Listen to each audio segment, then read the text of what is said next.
I'm getting the signal that it's time to get started for the afternoon. So good afternoon, everyone. This is like teaching an undergraduate class. There's always those ones that no. Good afternoon, everyone. I've been asked to introduce myself. I'm Grant Brown. I'm a professor of ecology at Concordia University, the other English university in Montreal, where I study the behavioral and cognitive ecology of fishes.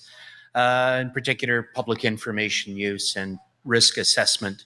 And so given my research interests, it's particularly a particular pleasure to introduce Dr. Jonathan Balcombe, who is our afternoon speaker today. After receiving his PhD at the University of Tennessee in bat echolocation, bats are not fish. Used to teaching at Concordia. He's gone on to publish extensively in the fields of animal behavior and animal rights. He's worked as former chair of the animal studies within the Humane Society University and the former director of animal sentience at the Humane Society Institute for Science and Policy. Included in those numerous publications are four well-received popular science publications, including the recently published in paperback New York bestseller, What a Fish Knows. And I've actually read this book, so it's very good. And Jonathan's going to tell us something that's all about something that's very near and dear to my personal interest, and that is the sentient world of fishes. So, Jonathan, thank you.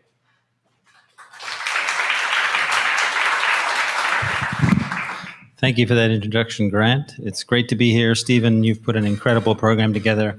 I wish I could be here for the whole lot of it, but I'm glad I'm here for 3 days. Now, I just have to make sure I push the right arrows. Yay. We generally think of fishes in one of two contexts, either as a source of food or a source of recreation.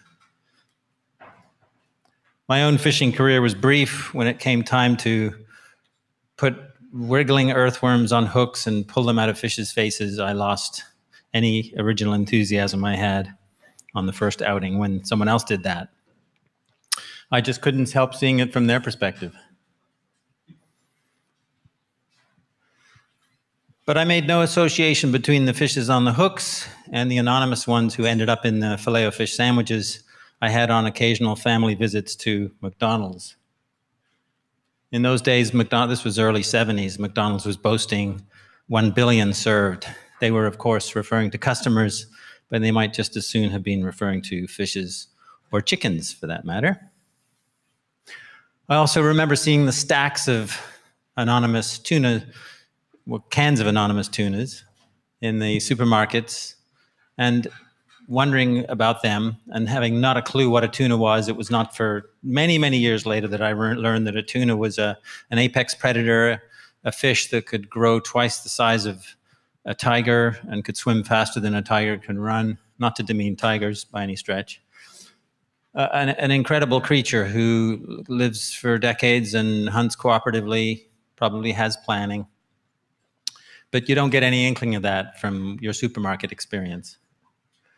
I also remember there were dolphin-safe tuna campaigns, and I remember wondering, how come there's no tuna-safe tuna campaigns? So that's a little bit of backdrop for my presentation today, which is to hopefully encourage you to see fishes through a different lens. I've spent some of my time over the last 5 years swimming among and researching and writing about fishes, culminating in the book that Grant kindly mentioned, of which I have 7 copies of the English paperback here and 3 copies of the recently released French edition. Happy to say this book has been translated into many languages so far. And be happy to sign them for you after. And I do have a price list, but I forgot to put it out. So I'll just tell you the English edition is, they're both $20 Canadian. If you have American money, that's $16, approximate translation. Let me start off then with some superlatives about fish, just a few examples of some cool things, just generally cool things about fish. First of all, they're an incredibly diverse group of vertebrates. there are more species of fishes on the earth today than there are all the other vertebrates combined. And there's probably, I forget the rate that we're discovering new ones, but quite a high rate still. And there's a couple of, all of these are osteichthyes. They're all teleosts, bony fishes except for two. I don't have a laser pointer, but the upper left, you can see one of the sharks. And just below that, one of the rays. They belong to the chondrichthyans or the elasmobranchs. Those two groups are worth mentioning separately because they're as different from each other evolutionarily as birds are from mammals. So really we have an additional class of vertebrates that is usually not recognized. We generally lump them all together as fishes, or fish, as people often say. So I didn't mention the number, about 33,000. You probably read that for yourself. And perhaps not surprisingly with that diversity, perhaps the smallest vertebrate on Earth is a little fish from some freshwater lakes around the Philippines. You can put 300 adults of this fish, I don't recommend doing this, on one side of a scale, and an American, or for that matter, Canadian penny on the other side, and the penny's going to go down. That's how tiny they are. We have a recent new record holder for longevity among vertebrates. This is a Greenland shark, and based on an analysis of corneal tissue from the eyes of 23 females caught by fishermen. These were, I believe, incidental catch, tragically victims of fishing. And their eyes, by measuring the corneal layers, the layer is laid down each year just as the rings on a tree, and you can count the corneal layers and estimate, have a very accurate reading of the age of the animal. Several of them had large numbers of corneal rings. The record among them was a female who had 392 corneal layers. So it appears she was just approaching her 400th birthday when she was caught, apparently still alive and well and healthy in a fisherman's net or hook. Another superlative maybe goes to the flatfish, who have to suffer the indignity during what must be a rather awkward adolescence of having one eye migrate from one side of the body to the other. This can happen over the course of as little as 5 days. I actually had a radio interviewer who asked me, does it actually migrate or move, or does it kind of disappear on one side and pop out on the other? And it actually migrates. I would like to see a time lapse of that. It's quite a remarkable process. Of course, it's a great adaptation. It gives them binocular vision. They can see, they can judge distances better, just as we can with our eyes at the front of our faces. And as sort of ambush predators who lie in wait at the bottom of the ocean, that's a useful adaptation for them. My nominee for kinkiest mating system, among vertebrates at least, would go to the deep sea anglerfishes. It's the biggest livable habitat on Earth, the deep ocean where the light never penetrates. Very big volume, low densities of creatures, but because it's such a huge habitat, there are large numbers nevertheless down there, and an incredible diversity that we're only beginning to understand. We know the surface of the moon better than we know the surface of the bottom of the ocean. So suffice to say, with about 160 known species of deep sea anglerfish, it's kind of hard to find a member of your own species. So if a male finds one, he wants to make good on his opportunity, and he latches on. He bites her, and that's the last bite he takes. He eventually, his face fuses into her body. You can see in this illustration two males there at the bottom. And in time, he shares her bloodstream and can inseminate her intravenously.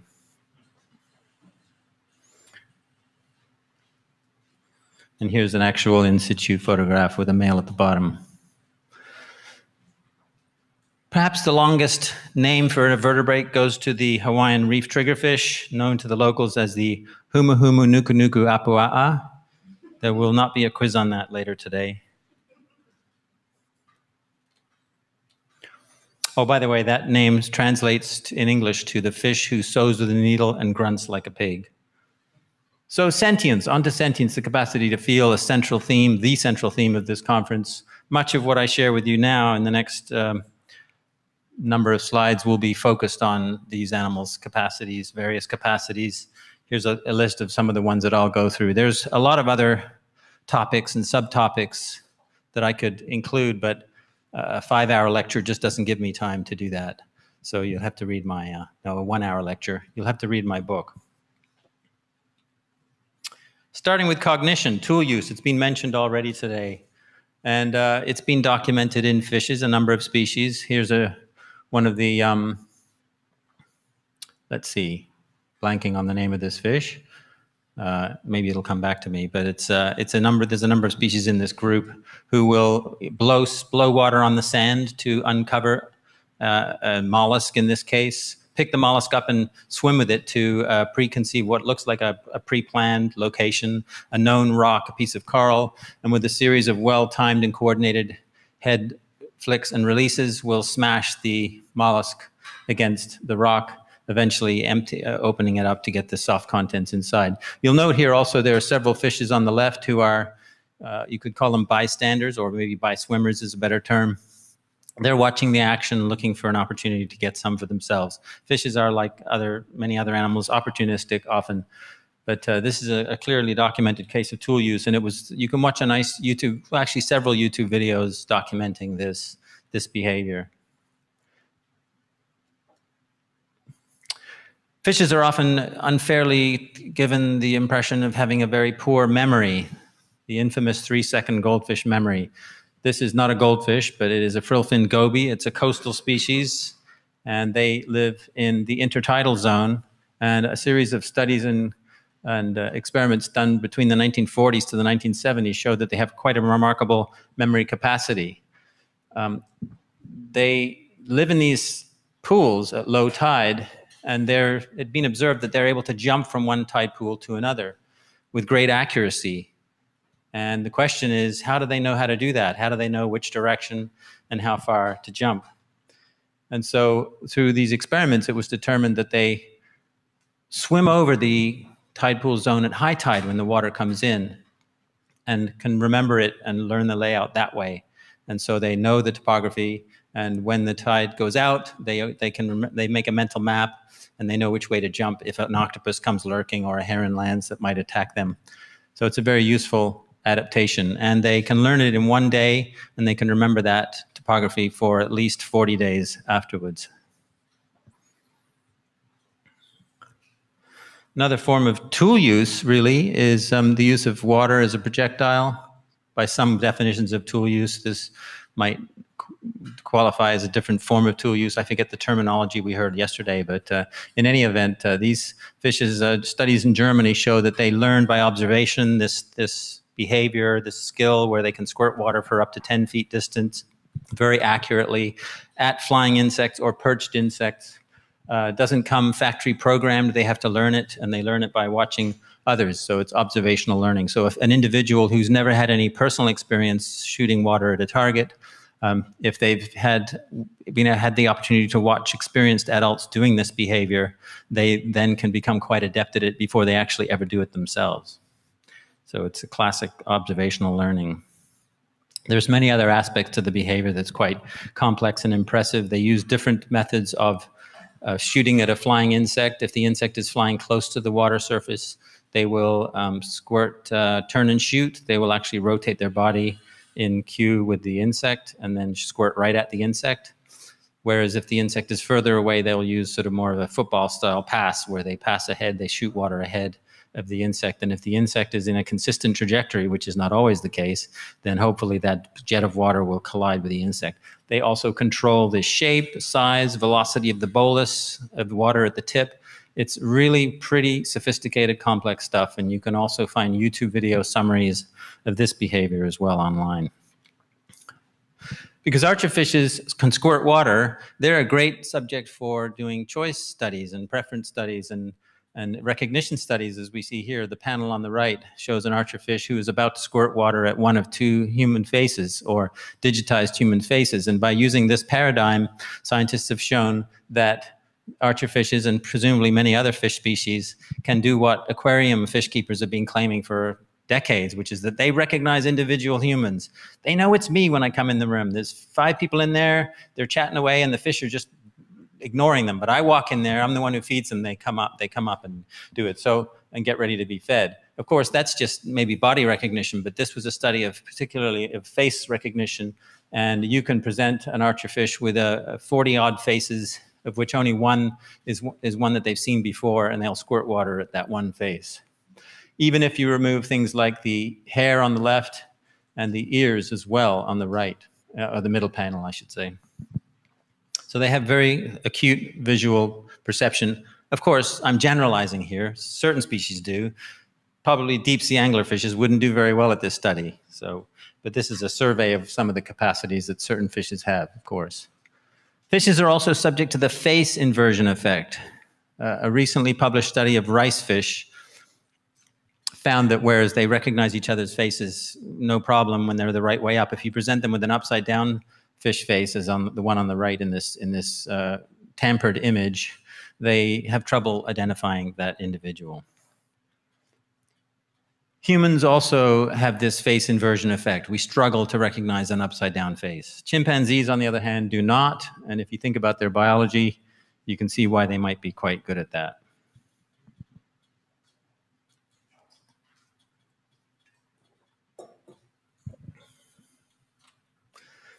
Fishes have also been tested with optical illusions, and they fall for the same optical illusions that we do. Just one example here is the Ebbinghaus illusion, in which two orange dots of equal size look like they're different size. The one on the right looks larger than the one on the left because of the arrangement of blue dots around them. And if you train a fish to squirt water or poke its nose at the larger of two circles and then present them with the Ebbinghaus illusion as here, the fish will swim up to the one on the right and touch that one or squirt water at that one. It's been tested with both elasmobranchs and teleost fishes, and they've fallen for this illusion. I think there's something poignant there. It tells me that a fish can have beliefs, and those beliefs can be fallible, can be wrong. A fish can be fallible. Of course, creatures across the spectrum of nature evolve and take advantage of the fallibility of other animals through deception, various forms of deception, and social shenanigans that go on within and across species. Well, it wouldn't do to talk about sentience without at least mentioning pain, so I wanted to just mention a couple of examples of a number of studies that have been done on fish pain. As we may predict, without any scientific evidence, just from observation and by paralleling the fact that fishes are vertebrates, we may just predict offhand that they're going to be sensate to pain. They're full members of the vertebrate group, and we know that the other vertebrates feel pain. Nevertheless, there's been an ongoing, I think, a little bit annoying debate about this. The 2010 book, Do Fish Feel Pain, by Victoria Braithwaite, presents a number of studies of trout in which they identified 3 different kinds of nociceptors that were sensitive to, in the face of the fish, sensitive to chemical heat and mechanical pain, as we have in mammals, and that they send signals to the brain, and the fish's behavior changes. The biochemistry, the anatomy, the physiology, the behavior, they all parallel what we would expect of another vertebrate who is sensate to pain. Lynn Snedden, also of the UK, although Victoria Braithwaite is now based in the US in Penn State, she devised a very clever study. I think it's using a paradigm that's been used in some other contexts. Not necessarily fish-friendly, and I speak at a lot of vegetarian festivals and things like this, and people sometimes ask me about, why am I citing studies that cause harm to animals? Well, not necessarily endorsing the studies, but they're studies that have been done, and if it can help to enlighten people about fish's capabilities, then I will describe them when I feel it's useful. So in this particular study, zebrafishes were put in a complex tank with 2 chambers. I need both hands for this. So the tank had 2 chambers that were communicating by a channel. And the fishes were half of them were either injected with a painful acid solution or with a saline solution that presumably would not cause any lasting pain. I didn't mention, and I should have mentioned, that one chamber was enriched. It had places to hide, vegetation, rocks, the kind of place, it was dimly lit, the kind of place a little fish is going to feel safer. And the other chamber was barren and brightly lit. So all the fishes pretty much spent all of their time in this chamber over here. And they continue to do that after being injected. But when the scientists released or put some painkiller into the barren tank, lidocaine in this case, some of the fishes began to swim across the barrier, the channel, and hanging out in the normally avoided tank. And it was only the ones who had been injected with the acid solution rather than the ones who'd been injected with saline. They stayed in the barren, in the more desirable tank that had hiding places. So I think that's a pretty convincing demonstration of not only pain perception, but the wherewithal to seek relief for pain given the opportunity, and the willingness to pay a cost to get pain relief, to go and hang out in a place where you're not normally comfortable being. We can debate where we want to draw the line on animal sentience. And indeed, there's some very interesting evidence with some invertebrates appear to be capable of pain and presumably pleasure as well. But we can certainly, I think, agree, or we can certainly conclude that all vertebrates fall above that line.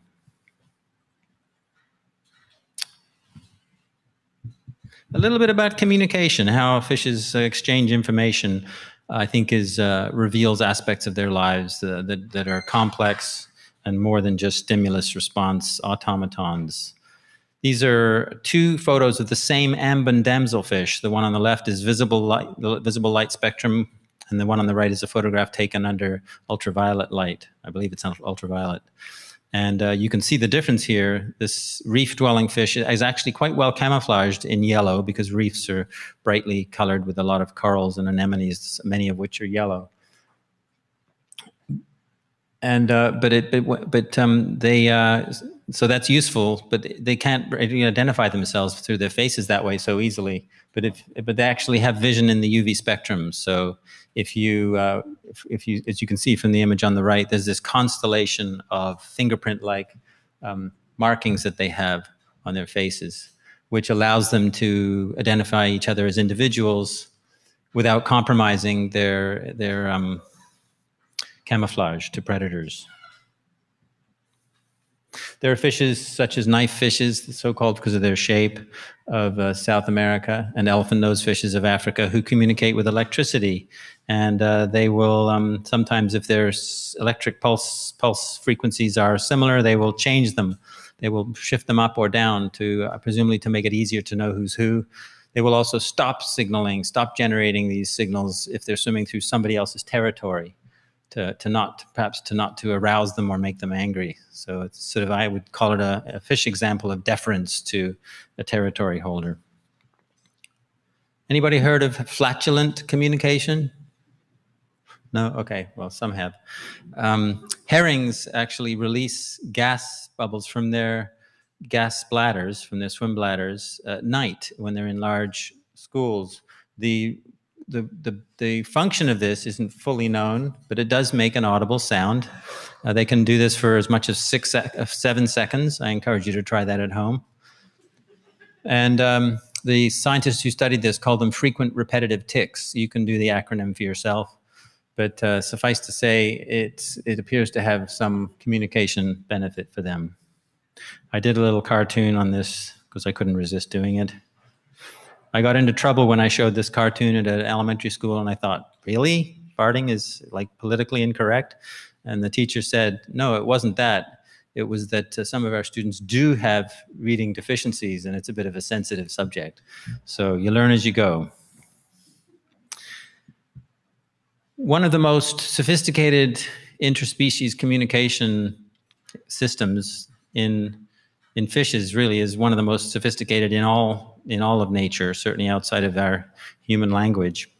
And this happens between two predators on reefs, groupers and moray eels. And in this still photograph, a rather poor quality photograph from a much better video that, once again, you can watch online. It's so nice that I haven't learned to embed videos in my talks yet. It's a technological hurdle I've yet to cross. Well, I've tried to cross it and I've run into trouble. So if anyone knows how easy it can be, please contact me later and show me how to do it, because I struggle with it. But anyway, I'll just describe it instead. Right after this photo was taken, this large grouper in the background there swims across. You may see this moray eel poking head out of the reef in moray eel fashion, swims across in front of the moray eel and does a head shake.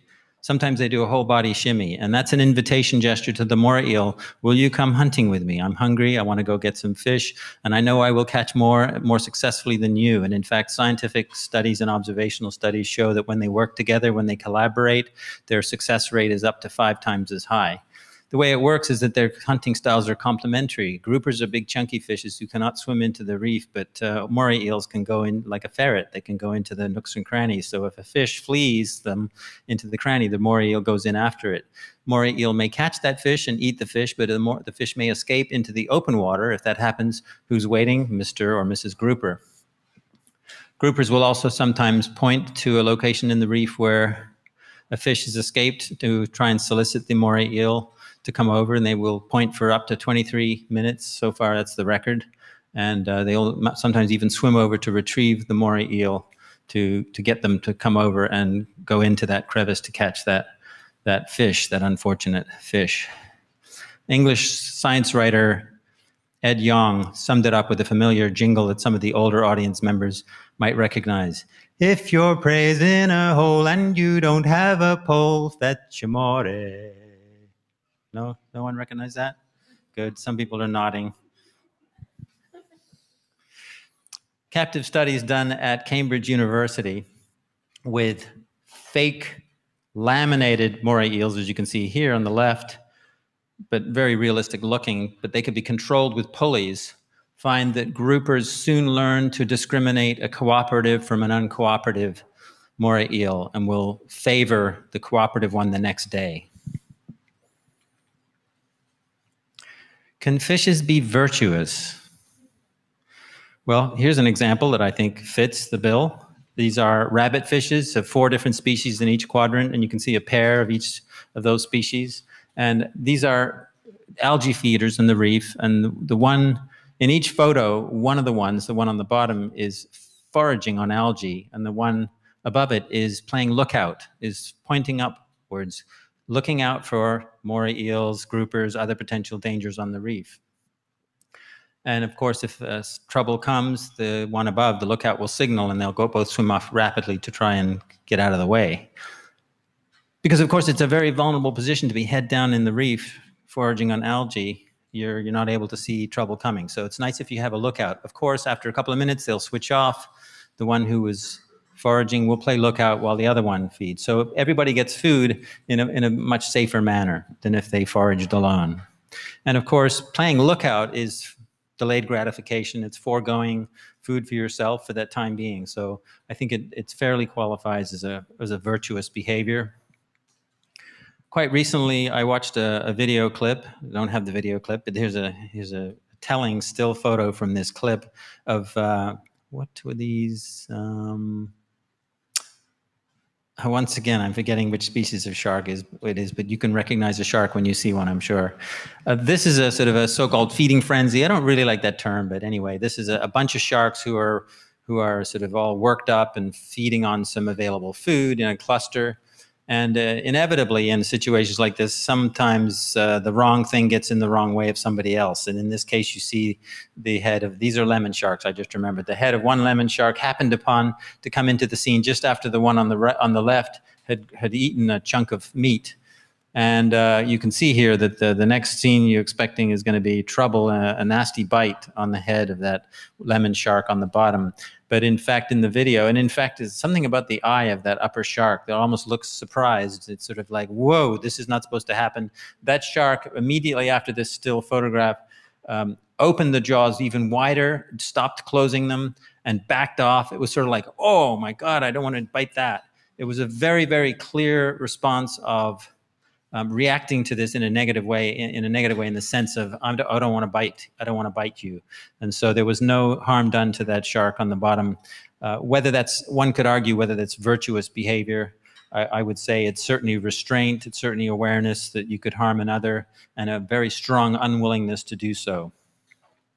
Doesn't really fit the bill of the term feeding frenzy as we culturally often think of that term.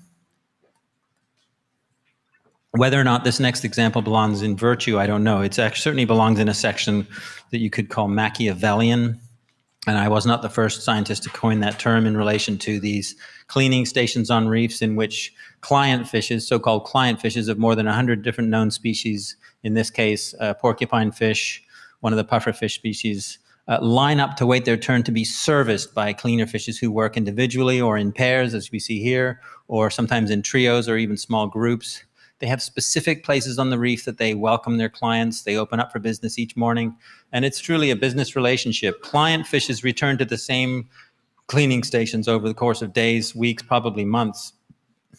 And it works through, it's a classic mutualism. The benefit being that the cleaner fishes remove parasites and algae and other undesirables from the fish's bodies. They swim in and out of the mouths, in and out of the gills.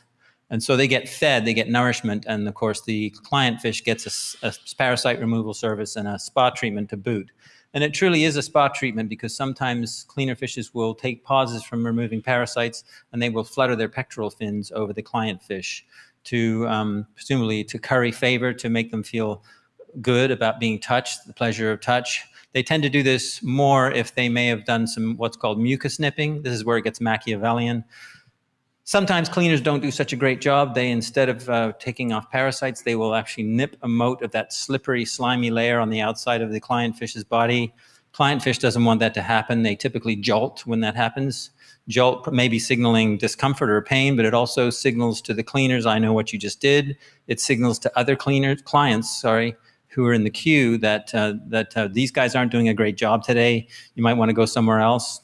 And careful observational studies show that mucus nipping is much more likely to happen if there are fewer or no clients in the queue. Your eBay ratings are less at stake. You're not going to lose as much reputation if nobody's aware that you're doing this. But the behavior is much better. They do much less mucus nipping if they're being watched by a lot of clients. So it appears to be driven by an acute awareness of the surroundings, who's watching, what the situation is.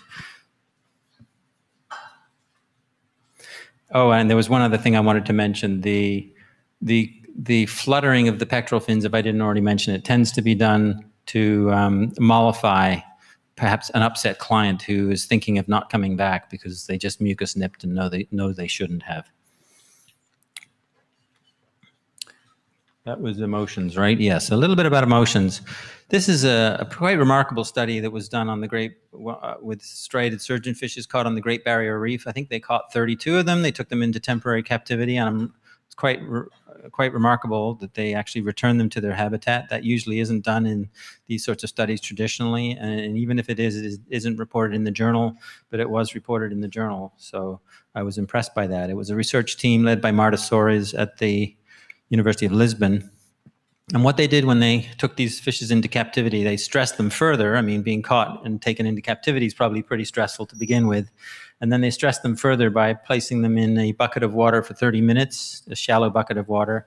You can measure stress in a fish by taking a blood sample from the caudal vein typically and measuring cortisol levels. Cortisol levels were very, very elevated in this situation. And then they tested to see how they would respond if they would seek stress relief if given the opportunity. The opportunity was in the form of a model cleaner fish on the right here, made out of wood and painted to look just like one of those cleaner wrasses we just met in a recent slide. And if the fish was put in a tank where the cleaner wrasse is on the bottom, actually on the top, we'll start with the top one, where the cleaner wrasse was hooked up to a motor so that it swept back and forth, kind of like that, I believe is that kind of a motion. The stressed surgeonfish would swim up next to that moving wand and get stroked, get caressed. On average, during the hour-long trials, they did 2-hour-long trials for each individual. On average, they visited that moving model 15 times. If, on the other hand, they were put into the control situation below the tank where everything was the same except there was no motor and the model didn't move, 0 visits across the board. They just ignored it. They didn't move up to it. They couldn't get any strokes. They couldn't get any caresses. They couldn't get any stress relief. They couldn't get that nice therapeutic benefit of a nice visit to the massage parlor. And so they ignored it. And their stress levels were measured in this part of the experiment, of course. And their stress levels remained high at the bottom. And their stress levels came down significantly in the top treatment group. And then, as I say, they return them to the wild. So I think that study is a pretty convincing demonstration that fishes not only get stressed, which was not really under debate, although one can argue what's the subjective experience of a stressful situation for a fish, but I think it supports that it is a subjective experience, the fact that they will seek stress relief in such a nuanced way when given the opportunity. Another study that came out just last year, I believe, from Norway, where there's a lot of aquaculture, well, there's a lot of aquaculture in the world in general, found that they looked at the stress levels through cortisol in what are called dropout fish. This is from a farm, and it's a very common phenomenon where individuals in this case, a salmon farm, these two fishes are the same age. The one below is what's called a dropout. They become listless. They can't cope with the stresses of crowding, competition for food, parasites, chemical treatments to try to ward off the parasites and the diseases that tend to spread so easily in these crowded populations. So they can't cope. They stop eating. They fail to thrive. They don't grow. They become stunted. Then they die and float to the surface. And the cortisol levels in them are extremely high. And the research team actually concluded in their journal article that they suspected that these dropouts are severely depressed was the term they used. I think it's a measure of whether one wants to call it progress. I would, but certainly a measure of change in it's the way we think about animals, that researchers would feel comfortable using that phrase, severely depressed, applying that to a fish, and it being peer-reviewed and being published. Some of you may recognize this photograph from the cover of Gordon Burkhart's book, The Genesis of Animal Play. I wanted to mention it. It could be placed in the context of emotion or something somewhere else, but I wanted to mention this, almost an anecdotal study, because there was only 3 cichlid fish involved. But each of these 3 males, who were kept in separate tanks, interacted with a semi-buoyant thermometer in idiosyncratic ways across the individuals. They would bump up against it in different ways. They would dodge it. It seemed to be entertainment, and it fit Gordon Burkhart's pretty rigorous definitions of animal play. I would say, I don't know if they suggested this, I would posit that it may also be an example of boredom relief, of trying to avoid boredom, the boredom of being alone in a tank, hour after hour, day after day. So I think that would be an interesting thing to see if fishes get bored and if they try and relieve it. And this seems to be supportive evidence of that. Pleasure. I mentioned that in the context of pain, and I think pleasure is something, a phenomenon in animals that has been overlooked, deserves much more attention. I've written a couple of earlier books on the subject of animal pleasure. I think it's a really important element of it. Relates to a life worth living, quality of life, and therefore deserves a lot of attention, a lot of respect. And I think it's quite telling that a fish like this Nassau grouper will seek caresses from a diver by swimming up to be stroked. There's no food exchange here.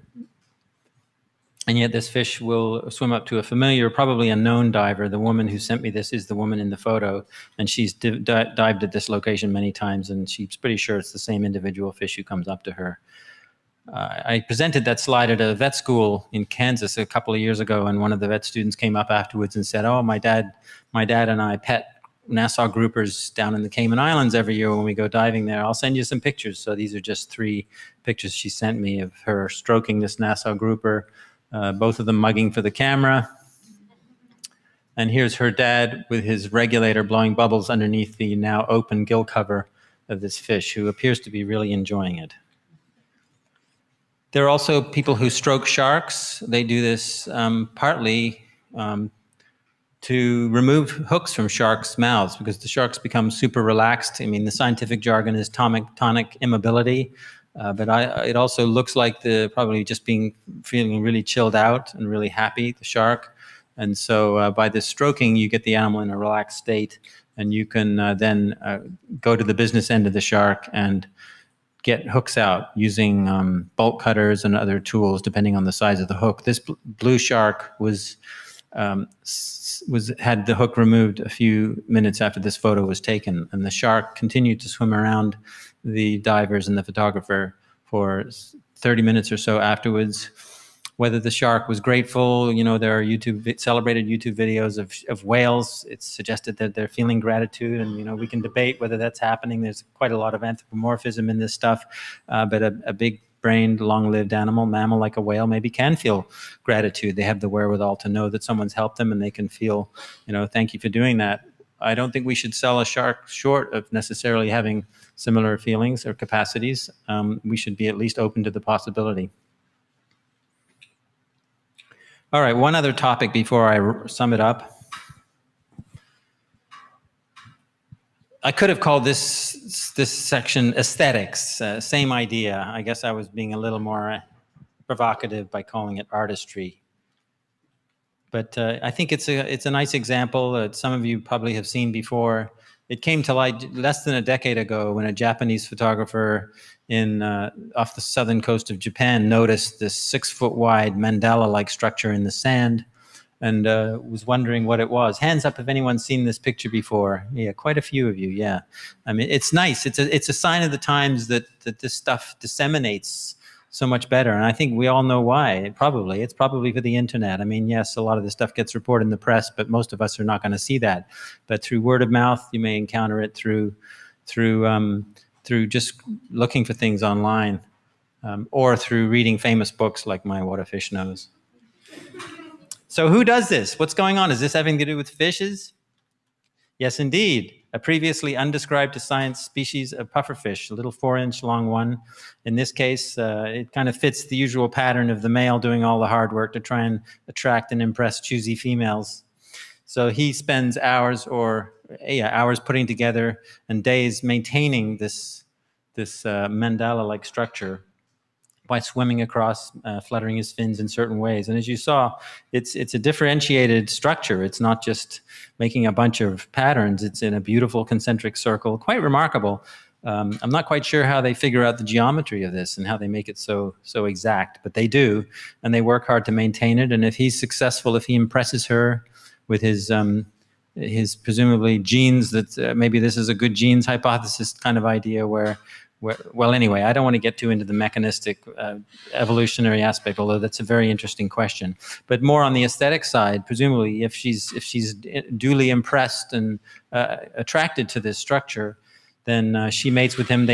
She lays her eggs. They fertilize the eggs in the middle of the circle, and then they go and get pieces of rocks and shells, break them up, and sprinkle them over the eggs, presumably to cover them. I have to say, I don't know how that part of it works. To me, this structure, this quote-unquote nest site, looks like a big advertisement for predatory fish or egg eaters. Like, if you want your eggs, here we go, right here. This is the place to get them. And yet it's evolved, so clearly it works. And I'd be interested in other opinions on how or why that might be a successful strategy. But it definitely seems to be a fish equivalent of the evolution of elaborate structures such as a peacock's tail to attract the opposite sex. And of course, there are costs to doing that, and that may be the point here. That's clearly a very fit male who can not only survive, but has the extra energy to build this remarkable structure. He must have really good genes. So there's the good genes kind of hypothesis viewpoint on that. All right. A little change of tack now. I want to get into bioethics a little bit, vis-a-vis another central theme of this conference. So I want to talk and finish up a little bit about our troubled, but hopefully beginning to evolve relationship with fishes.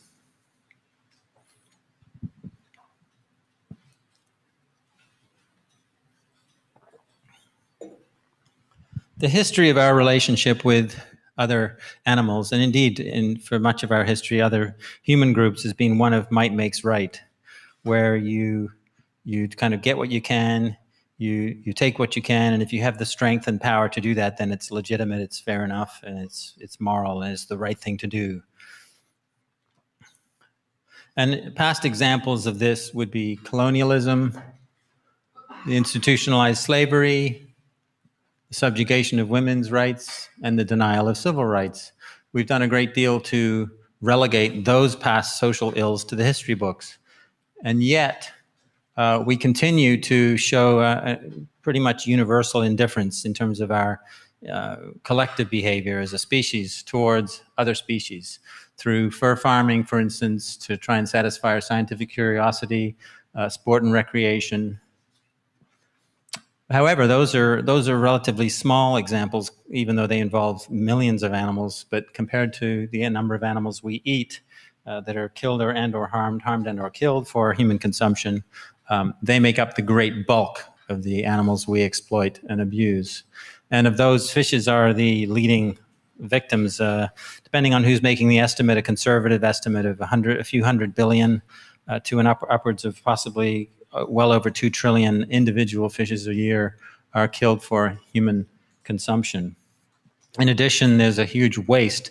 I should just mention that the methods that those animals die through commercial fishing, or for that matter, recreational fishing, which is not trivial, estimated close to 50 billion fishes are taken in commercial fishing, caught by commercial fishermen, recreational fishermen every year. But in commercial fishing, there's also the enormous waste. And I keep forgetting to mention the methods of death. The leading methods of death for fish caught in commercial fishing are suffocation, loss of oxygen, lack of oxygen, crushing in the nets, decompression as they're raised from high depths and their swim bladders expand, crushing organs and causing eyes to pop out and horrible things like that, and exsanguination or bleeding if their gills are cut on the boat deck. But also there's enormous waste. Nets and hooks tend to be somewhat indiscriminate, and so many unwanted species end up, and the technical term here is bycatch, of which it's estimated there's about 200 million pounds a day of bycatch marine life that's thrown back into the oceans. I mentioned aquaculture a little earlier, which has been the fastest growing sector of animal agriculture for at least a decade, if not 2 decades now. And I mentioned briefly some of the travails that fishes caught up in aquaculture must face. I've been asked to be an expert witness on some aquaculture investigations, undercover investigations, including one just less than a month ago. And the conditions and the treatment on those facilities are essentially give you the impression that the fishes are just treated as so many blocks of wood. It's just the most efficient way to handle them, move them. It's not necessarily deliberate cruelty, although I did witness one example of that. But it's just the efficiencies of trying to make a profit from these creatures. Needless to say, the animals don't come off doing very well. And here we have a sea pen. So you have inland aquaculture operations, but you also have ones out in the oceans where there's an additional dimension of problem, and that's ecological, where you have concentrated fish wastes that leach into the surrounding waters. You have escapees who may sort of somewhat contaminate the genetics of the population in the wild. One may debate whether that's how harmful that might be. The parasites such as sea lice, which proliferate in these crowded conditions, escape through the nets. They're not held in by the nets, and they too can affect other populations. So there are a number of trickle-down effects, negative effects on surrounding ecosystems from these operations. With that kind of relationship with marine life, perhaps not surprisingly, we've seen huge declines in marine life over the last few decades. And if you know anything about the history of commercial fishing, you know that we were already wreaking havoc long before 1970, with commercial extinctions documented back into the 19th century.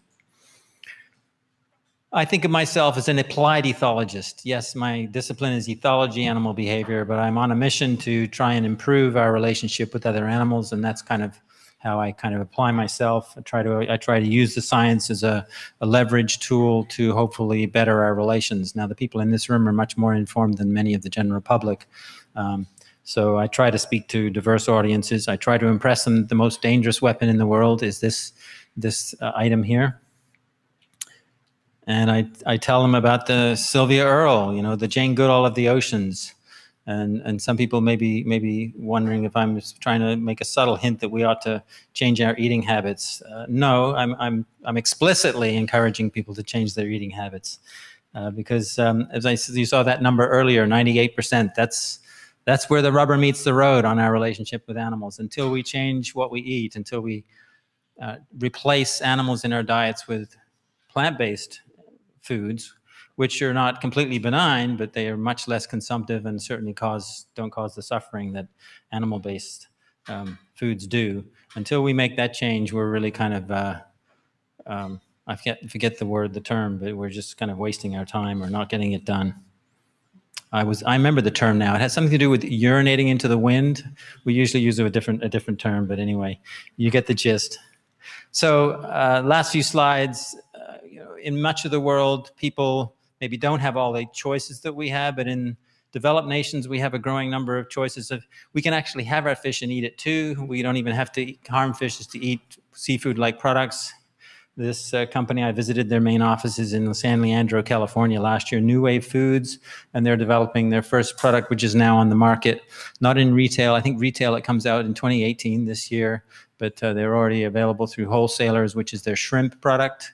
It's plant-based, but it's very shrimp-like. I tried it. I have to confess, I haven't eaten shrimp in a long time, but tasted pretty similar to what I remember shrimp being.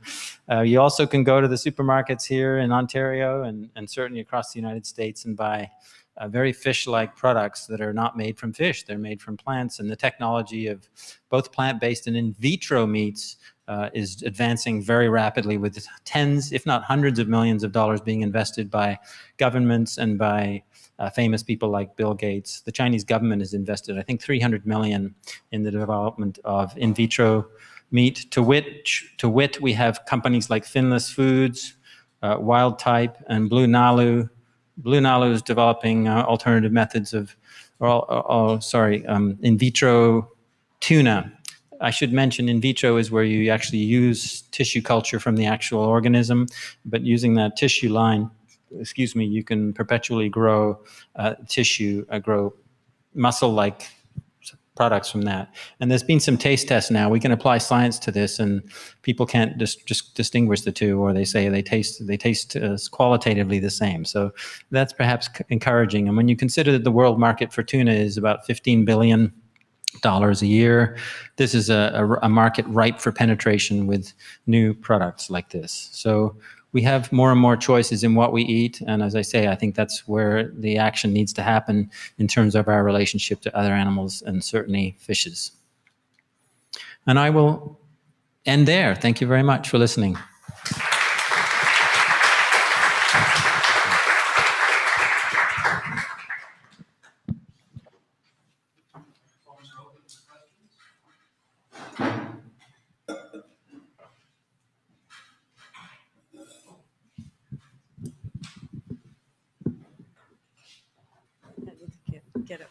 That was a very interesting talk. I really liked it. I've got one question. I like the list you started with, and the list of traits you find to be indicative of sentience.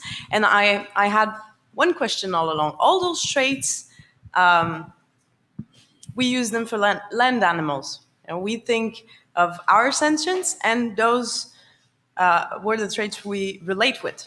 Is there some other traits that fish have and we basically lost coming out of the water? We talked about the things that we gain coming out of the water earlier this week. Is there some other versatility, flexibility that fishes have and we don't, and actually made the list longer and made some traits that we cannot apply to? So that's my question. And can I respond to that one first? Because yeah, I'm notoriously difficult at handling more than one question at a time. I always have to have them repeat it, so we'll save you having to repeat. What was that question? No. Yeah, did we lose important traits? That's a great question, indeed, because fishes have evolved in a different milieu and they have a different structure. We should be very open to the question that they can do some stuff that we simply can't. Obviously, they can do some stuff physically in the water that we can't. But here's an interesting cognitive example.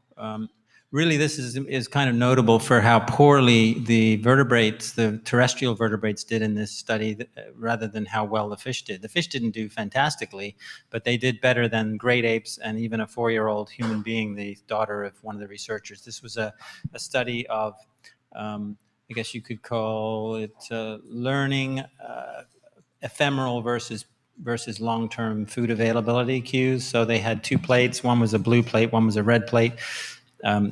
I forget which was which, but let's just say that both plates had food put on them, and the red plate was always removed like 2 minutes later. The blue plate was remained. And, right away, we handle this question really well. We know the solution to this. Always eat from the red plate first, because that's ephemeral. That's going to be gone soon. And you can take your time with the blue plate. And the fishes learn to feed from the red plate. These were cleaner wrasses that were studied, and that's significant. They learned it in about 45 trials or so. Great apes, chimpanzees, orangutans, monkeys, it was capuchins in this case, and as I say, the 4-year-old daughter of one of the researchers couldn't figure it out with 100 trials. After 100 trials, they still didn't know to feed from the red plate first, which is kind of surprising. It makes you really wonder, why didn't they figure it out? Maybe just their natural feeding situation doesn't require them to be alert to that, but you'd think they would have the flexibility to sort it out. So, that study is troubling in the sense that the chimps and the monkeys did so poorly on what seems like a very simple task that we can relate to. But in terms of cleaner wrasses, it behooves them to know how long it's been since the client was last there, because they may, if that client is coming back every 10 minutes, some of these clients do get a bit addicted to this stuff, and they come back really often. And presumably they're not going to have many parasites to find if they've just back here like 10 minutes or 30 minutes earlier. So that's one speculation as to why these cleaner wrasses are quite good at it. I don't know if they've tested any other fish species on that paradigm. Now I'll let you ask your second question. Yeah, you actually started that. That's fantastic. It was about the cleaner. And this seemed to display a very sophisticated sort of theory of mind. We've talked all week about the representation of others, even interspecies theory of mind. Is there, aside from this example, is there some behavior that would give us a hint of to what extent this theory of mind can work with other types of fishes and other types of information than the one strictly feeding part, right? They're managing pleasure of another being. This is very sophisticated. So what other behavior could we... one that comes to mind is studies where they've had fishes who can... they know they're being watched when they interact with a third party. So trying to think of the exact way they set it up, but they'd have a tank where one fish is in the middle, and the fish has a choice of who they well, that's actually a little different study. Let me just say that they've had observational effects, audience effects studies where fish's behavior changes depending on who's watching them. That may not be the same as theory of mind, but it kind of gets into that terrain. And there's some other examples that are escaping me right now. I'd have to consult my book, where it's suggestive that a fish is aware of the awareness of another fish. So maybe we can look it up in the index. Hi, thank you. It was really interesting. I was wondering, with 33,000 species, are the traits of sentience shown in most of the species, or are each of them special characteristics of one species in particular? Yeah, fair question. And the answer really is it hasn't been looked at. I mean, the vast majority, as you may guess, of those 33,000 species have not been studied in any sort of detail. Most of them are probably just named. Those that have been studied, I don't think hardly any have been studied in terms of pain perception. The trout studies of Braithwaite that I mentioned and the zebrafish studies are the best ones I'm aware of.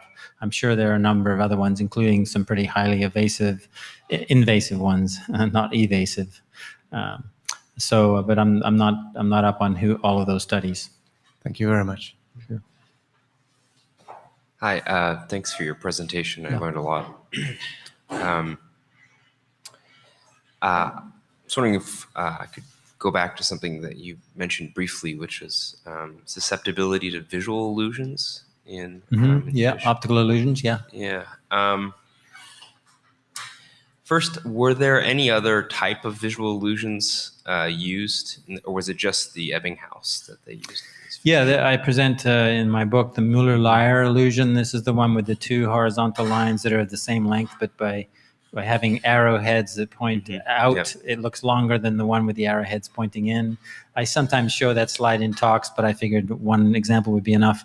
Yes, you train a fish to pick the longer of two lines, and then you present them with Mueller-Lyer. and they swim up to the one with the arrows heads pointing out that looks longer. I think there's some others. Yeah, there's another one I've shown slides of before called the Canisa triangle, where you have, it's called the Canisa triangle because the arrangement of black symbols or whatever color, dark symbols on a white background is such that there's the implication of a triangle. There's actually no triangle in the image.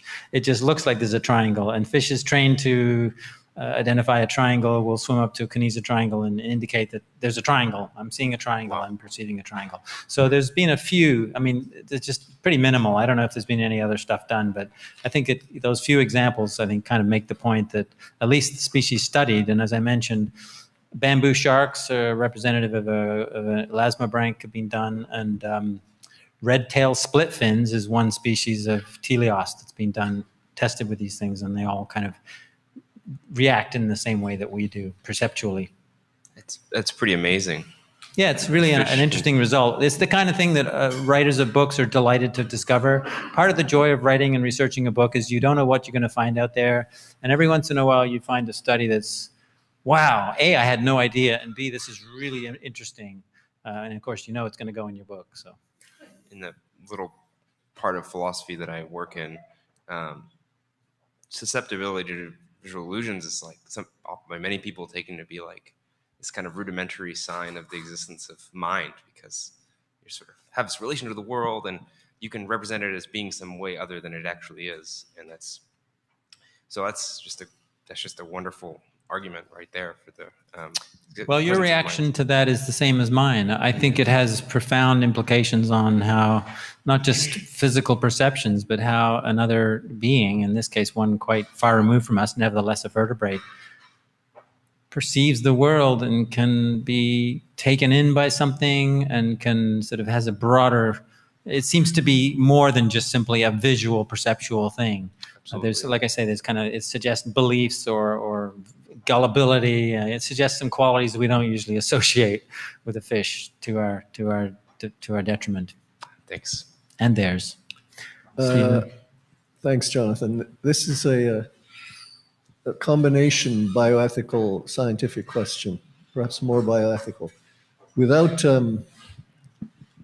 endorsing humanity's freedom to just keep on reproducing explosively as it chooses, given the number of us that there are and the way that they're distributed, and given the fact that most of us believe that mammals and birds at least are sentient, and look at the way we treat them, how realistic is it to make an appeal to people to stop eating fish? And most of the calculations I've heard about the number of people, human mouths you can feed, et cetera, have been based on land-based animals. What if those parts of the planet that depend on humans that depend on fish couldn't do that anymore? What would they be eating? And that's you only take one question at a time. Yeah, I'm already squirming. I'm already squirming because it feels like two questions. Yeah, I agree, and I often think about that. And I'm a little guarded of trying to sell fish by likening them to the other vertebrates, because it's not like we treat them any better. We treat them abysmally collectively in terms of, once again, raising them for food consumption by humans. So, but I think it's really important not to neglect the other groups. I think it's really important that we have scientists doing studies of invertebrates on sentience in them. And indeed, Robert Elwood's studies of decapod crustaceans, crabs used in commercial crabbing, have been used to press for legislative reform in the practices. And I think there may have been some successes in that, in changing some policies. So I think, quite regardless of how poorly we treat another group, we can still make strides with a different group. And by doing that, we may be setting the stage to better advance the cause of the other group as well. I hope that's true, but I'm now going to give you one possible reason why it may get even worse. Professor Baluska, are you there? Are you willing to be called up for just a very brief moment? Many of the tests that have been applied to fish to show that they feel that they're sentient have also been duplicated in a way in plants. Professor Beluska, would you be willing to just give a slight preview of what we're going to be hearing? It has to be to the microphone. Welcome, everybody. So the plants are really very sensitive, but they are much different like animals and humans. So they are really like aliens, I would say. But they are extremely sensitive, and they are very bright and very clever. So they solve many kinds of problems. They screen a lot of information, physical, biotic, abiotic, and they adapt or they change their behavior accordingly immediately. So they are online. So they are not like a mainstream is claiming some kind of robotic structures, which would be just having reflexive actions, but they are really having something which can be described like thinking and memory and learning and strategy. And sentience? Of course, without sentience, you cannot have memory, strategic thinking, and so on. So I think the sentience, some kind, is there, but it might be some plant-specific sentience. Okay, thank you for that. My response to that is it's all very interesting. I've read the book, The Hidden Life of Trees. I look forward to reading some of Dr. Beluska's work and hearing his talk, although I think I'm gone by then. I've been here 3 days. But anyway, I think we should all be open to new information, new evidence for groups of organisms that we may have dismissed as being not sentient or not worthy of moral concern. I want to add that if it turns out that plants are able to suffer, I'm not convinced at this stage. However, regardless of that, I think we should absolutely respect life forms. It doesn't mean that we should go out and chop down trees and tear out plants unless we have a compelling reason to do so. But if let's just say that they are sentient, then really the most plant-friendly diet is the most animal-friendly diet, which is plant-based, somewhat paradoxically, because of course when we eat cows and chickens and pigs, we're eating animals who had to eat huge amounts of plants to make their animal protein. So we're indirectly harming or killing many more plants by eating animals. So I think it doesn't change the target in terms of human behavior, in terms of what we eat to be most planet-friendly is also most plant-friendly and animal-friendly. The grouper doing the little wiggle to invite the moray got me thinking, do we see a lot of sort of dance communication in fish species? And in particular, is there something analogous to like the bumblebee dance where you have scouts of a school go up and come back and say, hey, there's resources or threats over here? That might be more a question for Grant. Grant, do you want to take that one up? Please. Thanks. Actually, there is some really compelling evidence with everyone's favorite fish, the Trinidadian guppy, where they do this curious behavior of inspecting novel predators, and they will communicate by wiggling and circling. Female in particular will circle another female when they detect a predator and then go up, but they will approach the predator and pause and wait for the other female to come with her. And they do this signaling, I'm going to go check what that is, and they'll wait. So there's examples of that in guppies and cyprinid fishes, in juvenile pumpkin seeds. You also have Miles Keenlyside's work on brood adoption in convex cichlids, where parental males will go and kidnap offspring from neighboring nests, and they will come over, bring those back and spit them out into his own nest as a predator avoidance tactic for his own offspring.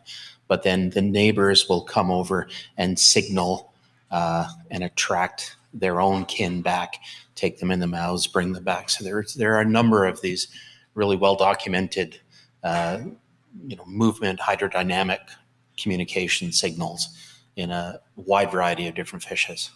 So just to be clear, so the guppies that see this novel predator and do the, like, they don't know it's a predator. We know it's a predator, but it's just a novel something to them.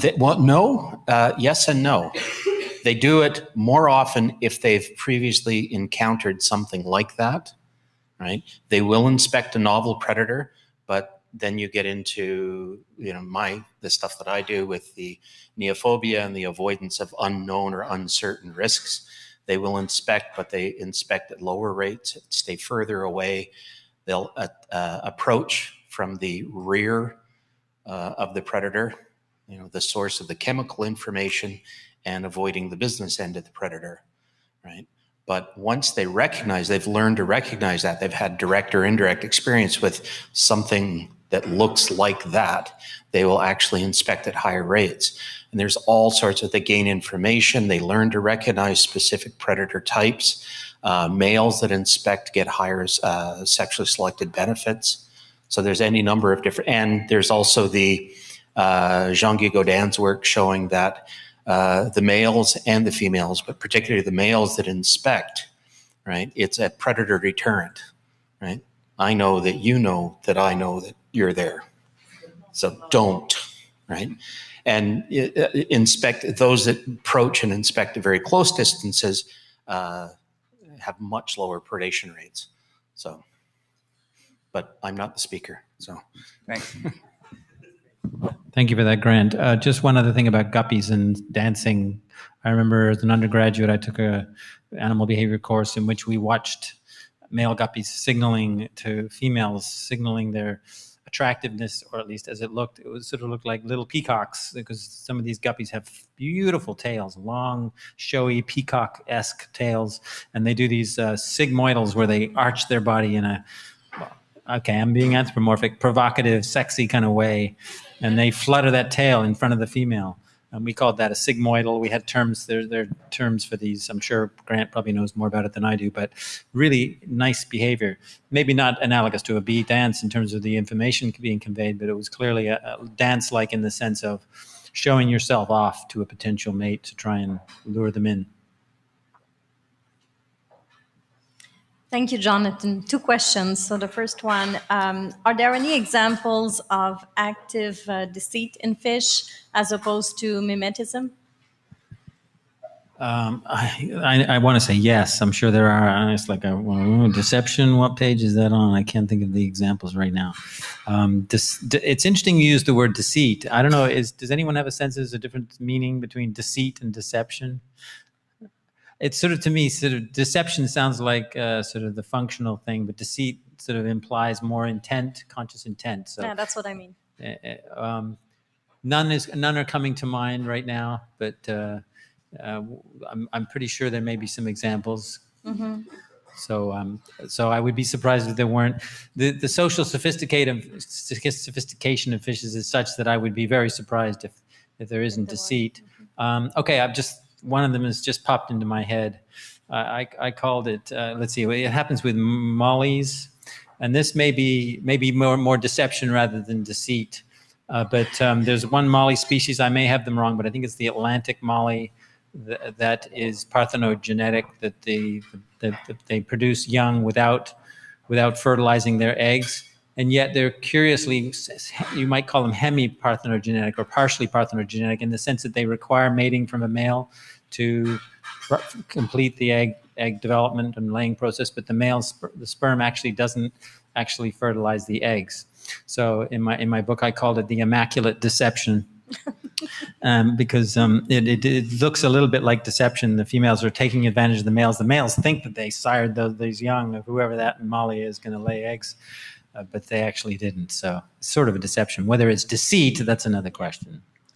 And my second question is, given the state of what we know on fish's sentience and feelings and everything that you've mentioned today, what would be your recommendations for use of fish in research and also husbandry of fish by people in general and by aquariums, whether it's for research purposes or not? That was borderline 2 questions, but I'll accept it.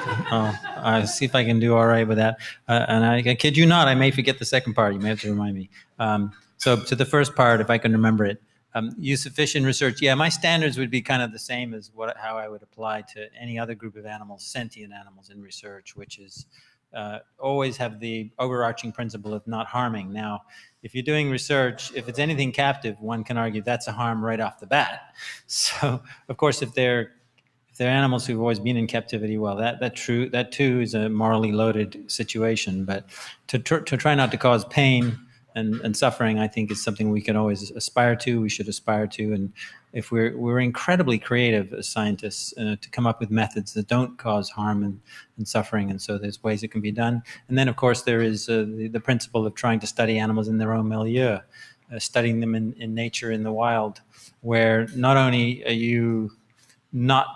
you can be harming them, but you don't have to, depending on what you're trying to do. But also, you're getting purer behavior because you're studying them in their pure state, if you like. Ethologists like to try and do that. That's one of the sort of the founding golden aims of a lot of ethology. A lot of it is done in captivity, but a lot of it is done in the field. Now, to the second part about aquariums, it's something that I really didn't address in my book. That was definitely worthy of addressing, but for whatever reason, my page number limit and these kinds of considerations, I didn't get into that. But I do have had some discussions with a lot of people about this. There's a guy named Robert Wintner who lives in Hawaii. He's also known as Snorkel Bob. He's very active on this issue there because Hawaii is, I think, third on the list of nations in the world from which reef fish are taken for the aquarium trade. And it's a pretty rapacious trade. The methods often used are sometimes lethal, explosives, poisons used in the water to stun the fish, which often kills some of them. And then the shipping, they're put in plastic bags. There is actually a picture of a bunch of Bangaria cardinal fish from Philippines in a plastic bag in my book. So I just remembered I do address it slightly.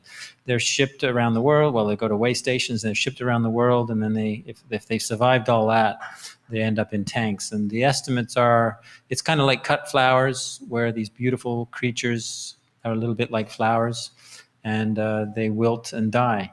It's estimated that the death rates are about 90% from collection site to destination. So only 1 in 10 fish who was originally captured survives that trip, which could be from the Philippines to Europe or North America, and about another 90% death rate until a year later in the tank of somebody's aquarium, where they may be well-intentioned, but simply don't know how to look after that fish. The fish's needs are not met. The royal blue tang, the Dory character from the second one, Finding Dory, is it called? I forget.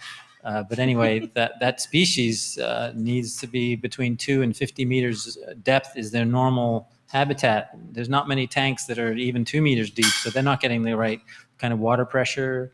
And then they're often alone. I saw one in an Asian in a restaurant recently. I just happened to be there, and it was alone. So there's the social travails as well. So there's a huge number of problems with the whole aquarium trade that need to be addressed. Thank you. Yes, you quickly mentioned Dr.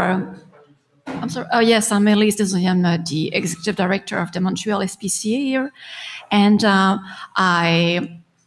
So I work on various issues, and recently I've read Dr. Elwood's work on lobster. And what is fascinating is that his little research has made Switzerland change its law on handling lobsters, which is great. And I was wondering, given everything you know about fish sentience, what should we fight for? What kind of laws can we ask for to better protect fishes? Yeah, great question. And really, I could be taken to task for my focus on the ground up. I sort of was making an appeal to the consumer, which I think is a very worthwhile angle to go. But of course, there's the other direction, is starting at the quote unquote top, or the high level where the exploitation is actually happening, and trying to make reforms in the fishing industry. And there are concerted efforts going on there where perhaps they are alluding to some of the research that people have done, be it on invertebrates or in fishes themselves. I know there's a project called maybe something like Fish Welfare. A guy named Biller Studer, I can't think of his name right now, but I have his contact. Feel free to contact me. I have business cards here. I can connect you with people who are campaigning around the world to try and change policies as well as practices in the fishing industry. There's a now World Data End Fishing. Maybe that's more of the grassroots activism type level stuff, but it's not completely that, because I do believe they're also working to get the attention of policymakers of the ills of commercial fishing, both from in terms of animal suffering and the conservation level problems. So there are definitely efforts, and the efforts are definitely growing. Definitely an increase, a noticeable, measurable uptick in activism for fishes. They've been off the agenda for a long time. As a professional in animal protection for over 25 years, I can tell you that for much of that time, there's been pretty much no activity on marine life, and now that's changing. Thank you. Sure.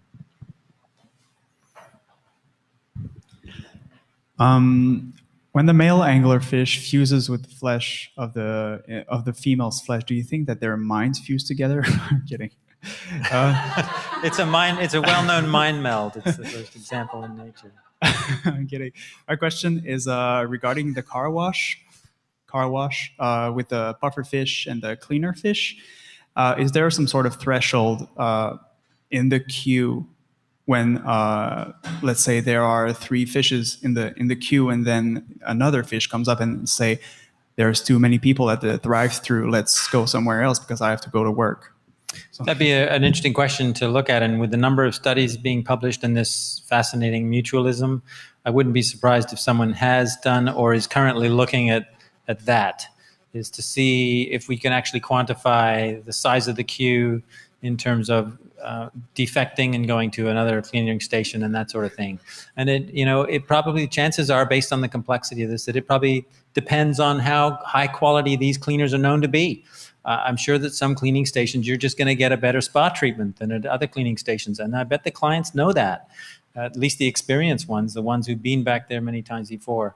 This meshes comfortably with what we know of the cognitive capacities, the memory, the observational learning, the audience effects, these capacities that certain fishes have. And of course, we are generalizing.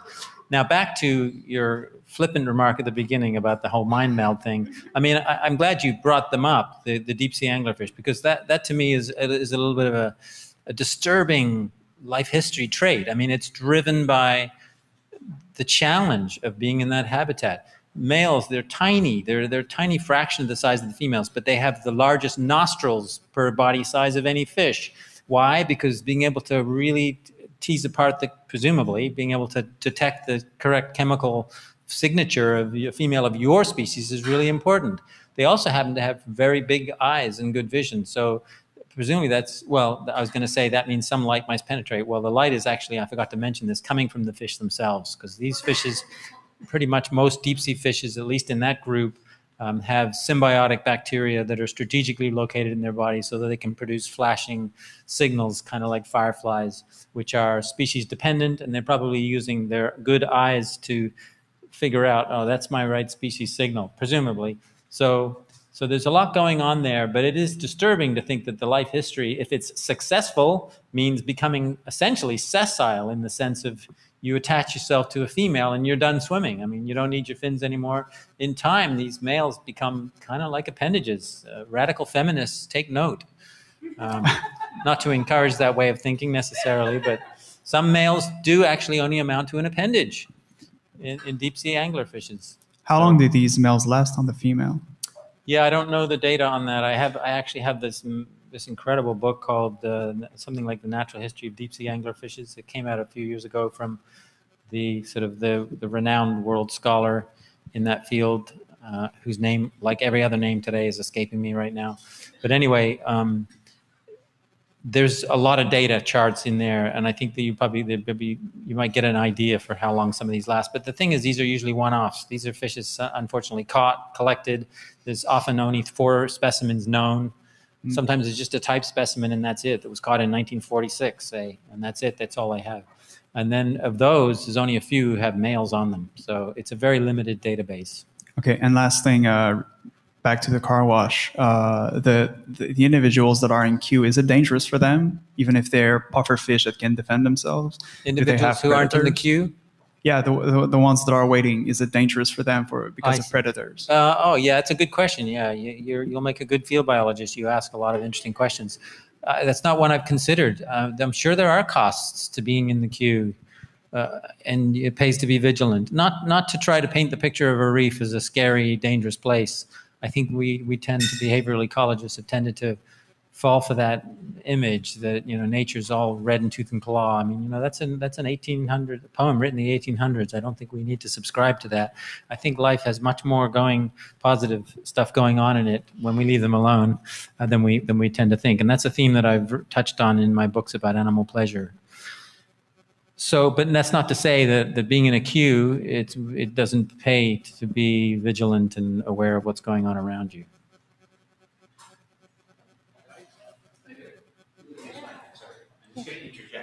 On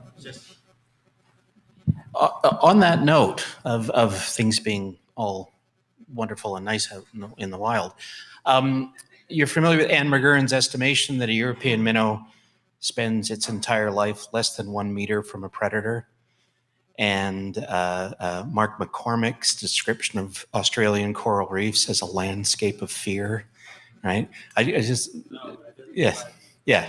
So it's for life for a little fish can be incredibly dangerous. Yes.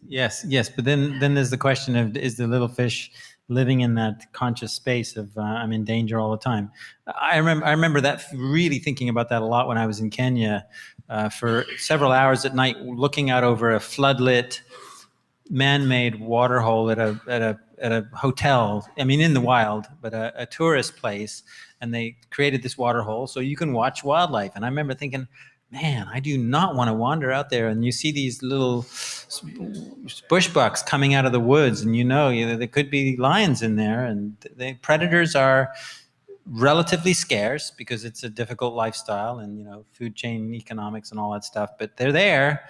And I was feeling like I would be terrified. I'd be petrified out there. And I was wondering, is that what life is like 24/7, or at least the 12 hours at night or so for these animals? I don't know. I haven't asked them. I guess you could measure stress levels or whatever, but I'd like to think that it's not a constant, shivering in fear life for animals in the wild, even if you are living within a meter of, or whatever distance it was, of your predator 24/7. Two quick questions. Thank you for allowing me to interject. Yeah, no worries. Thanks so much for your talk. I just have a quick question. Has anyone written at all about fish culture, or do you have any thoughts about that? Yeah, absolutely. It got mentioned the other day that the one study that I always remember about fish culture was when, it might have been Simon or somebody else mentioned this study, where they went in and they removed all of the resident fishes from their habitat. Not a very nice thing to do. Took them all out.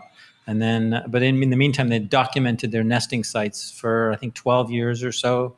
And these nesting sites were the same every year after year. They were very loyal to those nesting sites. Then they put new fish in. And the question was, would they go to the same nesting sites, which suggested with some aspect of the habitat that made it appealing, made it the right place to nest. And they found that they formed completely new nesting sites, suggesting that it's sort of a cultural, somewhat willy-nilly thing. And those new nesting sites were very loyally held to year after year after that. So that's, I think, a nice little illustration of what you could call a cultural trait rather than something just driven by the environment. This is a simple question about anthropomorphism, fish virtue, the rights of plants, and the cultural responsibilities of scientists and popular scientists. So, briefly, I'm reminded of something Tom Reagan, who wrote The Case for Animal Rights, said about attributing to animals states of mind they don't have, and how people generally respond to that. People generally are looking for some reason to stop listening. And Tom said whenever he would give a talk, he would often face the question, well, if cows have rights, then dandelions must have rights too. And he always said he just bristled at that because it was a smokescreen. It sort of let people off the hook. And so to speak. Yeah. So you attributed virtue to the groupers or the pair of fish that were foraging together, And I'm not sure that's virtue. That's like the marshmallow experiment where the child just demonstrates self-control, not to eat the marshmallow now, to get two later. But virtue requires theory of mind. It requires putting someone else's interests above yours. So I'm not sure we're entitled to call that fish virtue. And I'm a little worried that we do, because then people are going to say, oh, then dandelions are virtuous too, because they have these communication capacities, they have these behavioral flexibilities, and so on. I'm just going to leave that at what you said. It's an interesting, provocative remark, and I appreciate it, and I will scratch my head and think about that. Thank you, Gary.